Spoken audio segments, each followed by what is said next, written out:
नमस्कार दोस्तों, आज का हमारा टॉपिक है सजीवों में जनन। कक्षा 12 का यह फर्स्ट चैप्टर है। इसमें सबसे पहले पढ़ेंगे हम जनन के बारे में। सबसे पहला टॉपिक है हमारा इसमें जनन। तो सबसे पहले हम जनन की परिभाषा देखेंगे। जनन की परिभाषा क्या होती है कि जीवों के द्वारा अपने समान संतति उत्पन्न करने की प्रक्रिया ही जनन कहलाती है। इसकी परिभाषा देख लेते हैं। जीवों द्वारा अपने समान संतति उत्पन्न करने की प्रक्रिया, संतति उत्पन्न करने की प्रक्रिया, उत्पन्न करने की प्रक्रिया जनन कहलाती है। जनन की परिभाषा हो गई कि जीवों के द्वारा अपने समान संतति उत्पन्न करने की प्रक्रिया ही जनन कहलाती है। आगे अगला टॉपिक है इसमें हमारा जीवन अवधि। जीवन अवधि क्या होता है इसको समझ लेते हैं हम अच्छे से।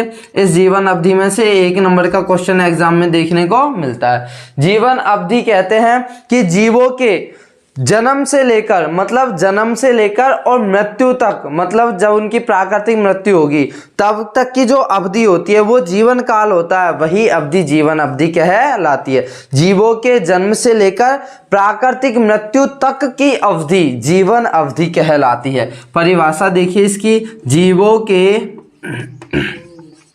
जन्म से लेकर प्राकृतिक मृत्यु तक की अवधि, प्राकृतिक मृत्यु तक की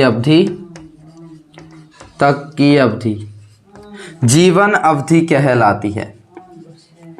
ये हो गई हमारी परिभाषा।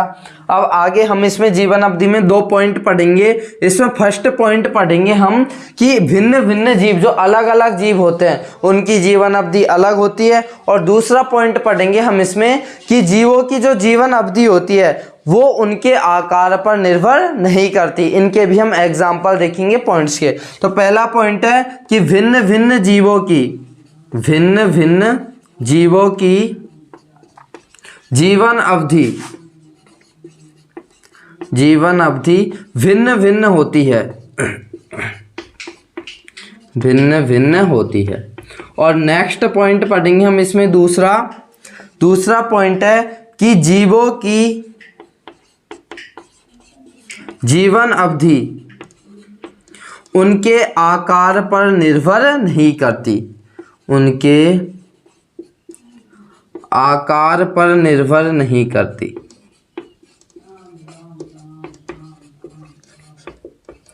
जैसे कि हम इसमें एग्जाम्पल देख लेते हैं, बहुत अच्छे एग्जाम्पल है कि जीवों का आकार, अब कोई जीव बहुत बड़ा हो सकता है, कोई जीव छोटा हो सकता है। 2 जीव समान आकार के हो सकते हैं लेकिन उनकी जीवन अवधि भिन्न भिन्न होती है, अलग अलग होती है। तो हम इसमें बहुत अच्छा एग्जाम्पल देखते हैं। सबसे फर्स्ट एग्जाम्पल देखते हैं। एक है आपका तोता और एक है आपका कौवा। अब ये दोनों जीव होते हैं, दोनों का आकार लगभग समान होता है लेकिन दोनों की जीवन अवधि में डिफरेंस होता है। ये जो कौवा होता है इसकी जीवन अवधि तो होती है लगभग 15 वर्ष, और ये जो तोता होता है इसकी जीवन अवधि होती है लगभग 140 वर्ष। दोनों का आकार समान है लेकिन दोनों की जीवन अवधि में बहुत अधिक अंतर है। इसके अलावा अगला एग्जाम्पल देख लेते हैं हम। हाथी की जीवन अवधि होती है लगभग 75 वर्ष, 75 वर्ष। अगला एग्जाम्पल देख लेते हैं हम। तोता हो गया, कौवा हो गया, हाथी हो गया। गाय देख लेते हैं। गाय की जीवन अवधि होती है लगभग 26 वर्ष। गाय के अलावा अगला मानव देख लेते हैं हम। मानव या मनुष्य की जीवन अवधि होती है लगभग 60 से 80 वर्ष, लेकिन प्राकृतिक रूप से जो मानव की जीवन अवधि होती है वो होती है लगभग 100 वर्ष। अगला एग्जाम्पल देख लेते हैं हम। मानव के अलावा गाय हो गई हमारी। गुलाब देख लेते हैं। गुलाब की जो जीवन अवधि होती है वो होती है लगभग 10 वर्ष। गुलाब के अलावा बरगद देख लेते हैं हम। बरगद की जीवन अवधि सबसे अधिक होती है। वैसे इसकी जीवन अवधि लगभग 300 से 500 वर्ष होती है, लेकिन कुछ बरगद के पेड़ ऐसे होते हैं जिनकी अवधि 1000 वर्ष भी हो सकती है, तो उनकी जीवन अवधि कितनी होती है? 1000 वर्ष। और देख लेते हैं हम। अगला देख लेते हैं घोड़ा। घोड़े की जीवन अवधि होती है लगभग 50 वर्ष। ये काफ़ी है मेरे हिसाब से। और एग्जाम्पल आप देख लेना। तो ये हमको इनमें से 1 नंबर का क्वेश्चन एग्जाम में देखने को मिलता है। तो ये जीवन अवधि भी इंपॉर्टेंट है। अब अगला टॉपिक है हमारा, इसको मिटा देता हूं मैं, जनन का महत्व, कि जनन क्यों आवश्यक है, महत्व क्या है जनन का। तो जनन का महत्व देखिए, इसमें भी हम 1-2 पॉइंट पढ़ेंगे।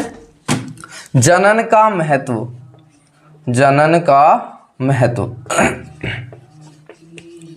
पहला पॉइंट पढ़ेंगे हम इसमें कि जनन क्यों आवश्यक है। जीवों में जीवन की निरंतरता को और सततता को बनाए रखने के लिए जनन आवश्यक है। जैसे हमारी पूर्वजों की जो पीढ़ी थी, उस पीढ़ी से हमारे पिताजी का निर्माण हुआ, हमारे पिताजी से हमारी उत्पत्ति हुई, हम या हमारे द्वारा हमारे संतानों की उत्पत्ति होगी। तो ये निरंतरता क्या हो रही है, बनी हुई है, पीढ़ी दर पीढ़ी निरंतरता बनी हुई है। तो इसलिए जनन आवश्यक है। जीवों में जीवन की निरंतरता को, निरंतरता या सततता को बनाए रखने के लिए जनन आवश्यक है। दूसरा पॉइंट हो जाएगा इसमें कि जो लैंगिक जनन होता है, उससे उत्पन्न संतति में, लैंगिक जनन से उत्पन्न संतति में विभिन्नता देखने को मिलती है, विभिन्नता देखने को मिलती है। ये हो गया हमारा जनन का महत्व। अब अगला टॉपिक पढ़ेंगे हम, जनन के प्रकार पढ़ेंगे। तो जनन के 2 प्रकार है। जनन का पहला प्रकार है अलैंगिक जनन। फर्स्ट जनन है आपका पहला अलैंगिक जनन, और दूसरा जनन है लैंगिक जनन। तो अगर हमने एक जनन याद कर लिया तो इनकी परिभाषा आसानी से लिख सकते हैं। तो इसमें हम पॉइंट लिखेंगे। पहला पॉइंट लिखेंगे हम लैंगिक जनन का, कि लैंगिक जनन में जो भाग लेते हैं उसके लिए 2 जीवों की आवश्यकता होती है, एक नर की और एक मादा की। तो जनन के लिए कितने जीवों की आवश्यकता होती है, 2 की। तो यह द्विजनकीय होता है, द्विजनकीय जनन होता है। द्विजनकीय मतलब 2 जनकों की आवश्यकता होती है, जबकि अलैंगिक जनन में ओनली 1 जनक की आवश्यकता होती है, चाहे नर हो या मादा, 1 जनक की आवश्यकता, 1 जनक की आवश्यकता। दूसरा पॉइंट पढ़ेंगे हम लैंगिक जनन का। लैंगिक जनन में जो जनन क्रिया होती है, उस जनन क्रिया में जो जनक होते हैं, जनकों के द्वारा किसका निर्माण होता है, युग्मकों का निर्माण होता है, युग्मकों का निर्माण होता है, युग्मकों का निर्माण। जबकि अलैंगिक जनन में युग्मकों का निर्माण नहीं होता। दूसरा पॉइंट हो जाएगा अलैंगिक जनन का, इसमें युग्मकों का निर्माण नहीं होता, निर्माण नहीं होता।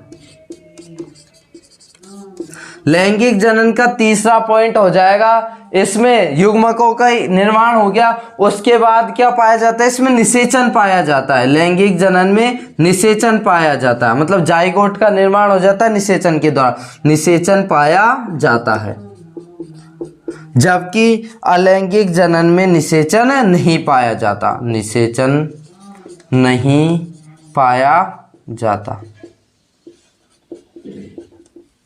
अगला पॉइंट है लैंगिक जनन से जो संतति उत्पन्न होती है उसमें विभिन्नता देखने को मिलती है, विभिन्नता देखने को मिलती है, देखने को मिलती है।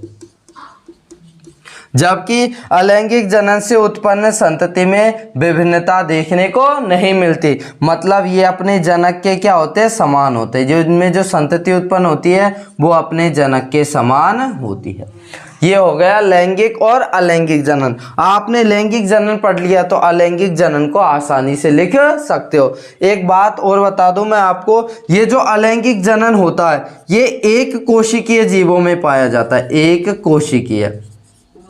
और ये जो एक कोशिकीय जीव होते हैं, इन्हें एक कोशिकीय जीवों को अमर जीव भी कहा जाता है। इनको अमर जीव कहते हैं। इनको अमर जीव इसलिए कहते हैं क्योंकि इनमें जो संतति उत्पन्न होती है वो जनक के समान होती है और जनक के समान संतति उत्पन्न होती है। तो इसका एक रीजन है, मान लो ये अमीबा है, तो ये अमीबा क्या होगा, ये मृत नहीं होती, मरती नहीं है, प्राकृतिक कारणों से ये मृत नहीं होती। इसको अगर बाहरी आर्टिफिशियल तरीके से अपने द्वारा उसको मारा जाएगा तो वो मर जाएगी, लेकिन प्राकृतिक रूप से यह मरती नहीं है। तो ये क्या करती है, ये विभाजित हो जाती है। ये जनक है, मान लो अमीबा जनक है, तो ये विभाजित हो जाएगी और इसमें 2 अमीबा जीवों का क्या हो जाएगा, निर्माण हो जाएगा। तो इसलिए इसको एक कोशिकीय जीव है अमीबा और पैरामीशियम, इसलिए इन्हें अमरजीव भी कहा जाता है। ये आज का हमारा टॉपिक। अगली वीडियो में हम पढ़ेंगे अलैंगिक जनन के बारे में विस्तार से। अगर वीडियो पसंद आई हो तो वीडियो को लाइक